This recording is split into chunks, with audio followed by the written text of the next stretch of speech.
Hello everyone, welcome to आनी online study point. दोस्तों, इससे पूर्व की वीडियो में हमने वुड के कुछ रूल एक्सप्लेन किए थे। वीडियो बड़ी न हो इसलिए ये सेकंड पार्ट हमने वुड का लिया है, ताकि हर एक रूल को अच्छी तरह समझा जा सके। तो वीडियो को अंत तक जरूर देखें। तो आइए बात कर लेते हैं पास्ट पॉसिबिलिटी, यानी बीते समय में संभावना प्रकट करने के लिए हम वुड का प्रयोग करेंगे। कैसे? जैसे रेलगाड़ी सुबह निकल चुकी होगी। आपने पढ़ा है कि चुका होगा, चुकी होगी, चुके होंगे, तो विल हैव का प्रयोग करते हैं। लेकिन हम यहाँ फ्यूचर की बात नहीं कर रहे हैं। फ्यूचर के लिए तो विल हैव का प्रयोग होगा, लेकिन बीते समय की बात, अगर बीते समय में किसी काम के पूरा हो चुके होने की संभावना वो प्रकट किया जा रहा हो या भाव प्रकट हो, तो ऐसी कंडीशन में वुड हैव का प्रयोग करेंगे। और वुड हैव के साथ में जो है मैन वर्ब की थर्ड फॉर्म का प्रयोग करेंगे। ये भी आपको ध्यान रखना है। जैसे यहाँ कहा है रेलगाड़ी सुबह निकल चुकी होगी, तो क्या कहेंगे? द ट्रेन, फिर वुड हैव, फिर निकलने की third form left in the morning. अगर ये कहते क्या रेलगाड़ी सुबह निकल चुकी होगी, तो स्टार्टिंग में वुड आता, वुड, फिर द ट्रेन कहते, फिर हैव, फिर लेफ्ट इन द मॉर्निंग, तब ऐसे कहते। नेक्स्ट देखिए, यहाँ कहा है काश मेरे पास एक बाइक होती। तो काश की अंग्रेजी तो स्टार्टिंग में आई विश आ जाएगा।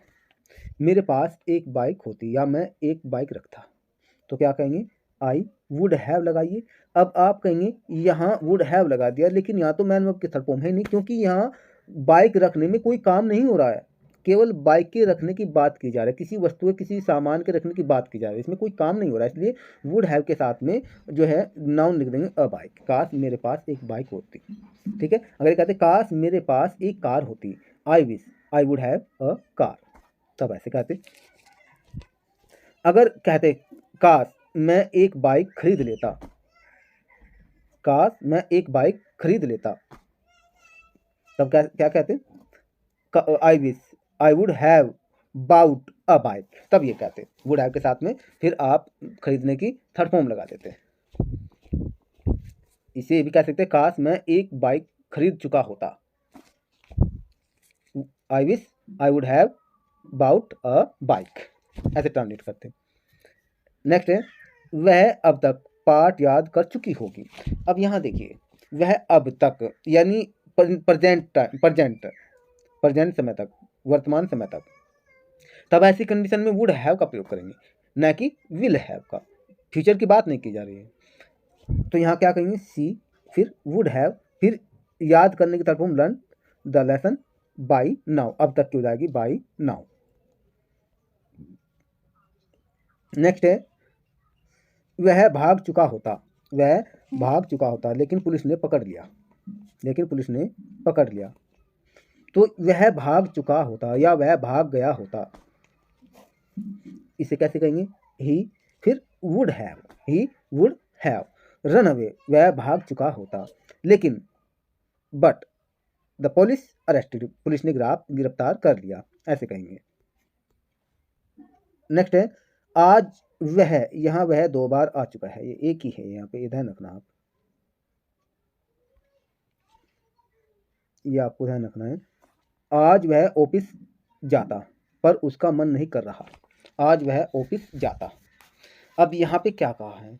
यहाँ अगर कहते आज वह ऑफिस चला जाता, तब तो वुड हैव गॉन कहते, लेकिन आज वह ऑफिस जाता किसी कारणवश, लेकिन गया नहीं, घर पे ही रहा, ठीक है। यहाँ पे वह ऑफिस चला जाता यानी चला तो गया, लेकिन बीच रास्ते में कहीं रुक गया, वो अलग टाइप में थे। तो यहाँ का आज वह ऑफिस जाता पर या उसका मन नहीं कर रहा, वह आज ऑफिस जाता पर उसका मन नहीं कर रहा, तो इसे कैसे बनाएंगे? He would go to the office, he would go to the office today, वह आज ऑफिस जाता। पर क्यों जाएगी? बट उसका मन नहीं कर रहा, he is not feeling like, he is not feeling like, लेकिन उसका मन नहीं कर रहा। ये ऐसे ट्रांसलेट करेंगे। मैं आपकी सहायता करता, ये कैसे बनाएंगे? आई वुड हेल्प यू, मैं आपकी सहायता करता। वह तुमसे मिलता, ही वुड मीट यू या ही वुड सी यू, ठीक है। इस टाइप के वाक्य ऐसे बनाएंगे आप।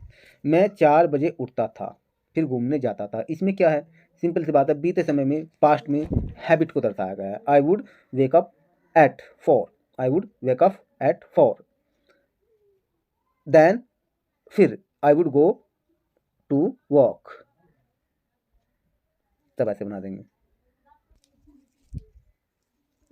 वुड का नेक्स्ट प्रयोग है फोर्सिबिलिटी, मजबूरी, बाध्यता के लिए।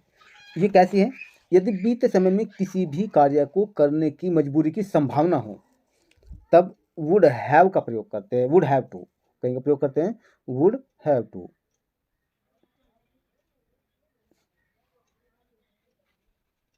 हैव टू, जैसे ये कहा तुम्हें कार्य करना पड़ जाता, तुम्हें कार्य करना पड़ जाता, बीते समय में काम के करने की मजबूरी की संभावना को दर्शाया गया है। भाई तुम्हें की काम करने की इच्छा तो थी नहीं, लेकिन मजबूरी में करना पड़ जाता, लेकिन करना नहीं पड़ा किसी कारणवश, तब ऐसी कंडीशन में आप जो है वुड हैव टू का प्रयोग करेंगे और मैन वर्ब की फर्स्ट फॉर्म लगाएंगे। जैसे तुम्हें की अंग्रेजी क्या हो जाएगी, यू, फिर would have to, would have to, तुम्हें करना पड़ जाता, अब वर्क फर्स्ट फॉर्म लगा दो, कार्य, you would have to work, तुम्हें काम करना पड़ जाता, तुम्हें वहां जाना पड़ जाता। अगर ये कहते तुम्हें वहां जाना पड़ जाता, you would have to go there, उसे अपना पाठ दोबारा लिखना पड़ जाता, उसे अपना पाठ दोबारा लिखना पड़ जाता। तब इसे कैसे बनाएंगे, उसे की अंग्रेजी हो जाती, क्या हो जाती, ही, फिर आप लगाते would have to write, write का तो होगा लिखना, हिज लेसन, अपना पाठ, अगेन दोबारा, ऐसे ट्रांसलेट करते। नेक्स्ट है उसे खाना पकाना पड़ जाता, उसे खाना पकाना पड़ जाता, तब इसे क्या कहते हैं, he would have to cook food, he would have to cook food, तब ऐसे ट्रांसलेट करते हैं। अगर ये कहते क्या उसे खाना पकाना पड़ जाता, तो स्टार्टिंग में आप क्या करते, स्टार्टिंग में वुड लगाते, वुड, ही, फिर हैव लगाते, टू कुक फूड और बाद में क्वेश्चन मार्क। क्या उसे वहां जाना पड़ जाता, तो स्टार्टिंग में क्या आता, वुड, फिर ही, फिर हैव, फिर टू, फिर गो और देयर बाद में क्वेश्चन मार्क। अब नेक्स्ट रूल की बात करते हैं, इसमें कहाँ प्रयोग होता है, जैसे डेली फोर्सिबिलिटी, रोजाना बाध्यता के लिए, बीते समय में किसी कार्य को करने की मजबूरी जब रोजाना दर्शाई जाए हैं। जैसे यहाँ कहा है मोहन को रोजाना कमरा साफ करना पड़ता होगा, यानी बीते समय में किसी भी कार्य की रोजाना करने की जब मजबूरी की संभावना का बोध हो तब हम प्रयोग करेंगे वुड हैव, हैड और टू और मैन वर्ब की फर्स्ट फॉर्म का रूल का प्रयोग करेंगे। जैसे मोहन को रोजाना कमरा साफ करना पड़ता होगा, अनुमान लगा रहे हैं बेचारे की रोजाना की उसकी मजबूरी होगी कमरा साफ करने की, ये अनुमान लगाया जा रहा है एक तरह से। तो क्या कहेंगे, स्टार्टिंग में तो क्या हो जाता, मोहन, फिर क्या हो जाता, वुड, फिर हैव, फिर had to clean the room, फिर डेली या एवरीडे भी कह सकते हैं आप।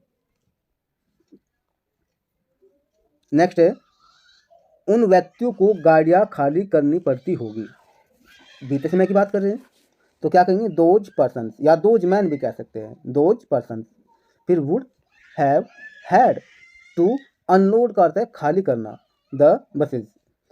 अगर ये कहते क्या उन व्यक्तियों को गाड़ियां रोजाना खाली करनी पड़ती होगी, या क्या उन व्यक्तियों को गाड़ियां खाली करनी पड़ती होगी, तब क्या कहेंगे, स्टार्टिंग में वुड आ जाता, वुड दोज मैन या person have had to unload the buses और बाद में क्वेश्चन मार्क। तो ये वुड के कुछ प्रयोग हुए। यदि आपको वीडियो अच्छी लगे तो आप लाइक और चैनल को सब्सक्राइब जरूर कर लीजिए ताकि आने वाली वीडियो का नोटिफिकेशन आपको समय से मिल जाए। फिर मिलते हैं नए वीडियो में नए कंटेंट के साथ। जय हिंद।